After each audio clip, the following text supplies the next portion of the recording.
অনেক দিন ধরেই ভাবছিলাম যে ঘরটাকে ক্লিন করব, কিন্তু দুজনের কাজের এত ব্যস্ততার জন্য একটুও টাইম পাচ্ছিলাম না।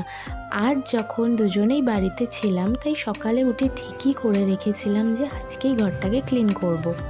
এবার বলবে যে বরকে দিয়েও কাজ করাচ্ছ? হ্যাঁ, করাচ্ছি, কারণ ও এটাতে এনজয় করে। আর তাছাড়া সংসার যখন দুজনের, তাই দুজনেই কাজ করাটা উচিত না? তাতে লজ্জা কিসের? তাছাড়াও একটা কাজ যখন দুজন মিলে করে, তখন দেখবে কাজটা খুব ইজিলি আর তাড়াতাড়ি হয়ে যায়, আর করতেও বোর লাগে না। আমার হাজব্যান্ড আমাকে সব কাজেই হেল্প করে। আমার মতো ওরও মতামত একই, যে সংসার যখন দুজনের, তাই দুজন মিলেই কাজ করব। কিছু কিছু কাজ হয় যে নিজের করাটা একটু চাপের হয়ে যায়, যেমন এই ড্রেসিং টেবিলের ওপরটা মোছাটা ও ছিল বলেই খুব ইজিলি হয়ে গেছে। হ্যাঁ, আমিও পারতাম, বাট আমার পক্ষে একটু চাপের হয়ে যেত।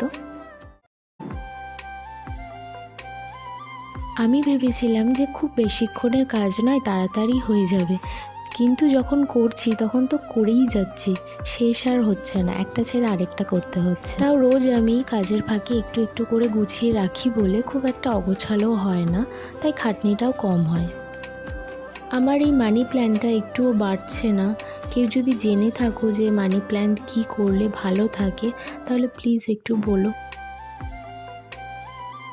রবিবার যেহেতু, তাই তো লাঞ্চটা তো একটু স্পেশাল হতেই হতো।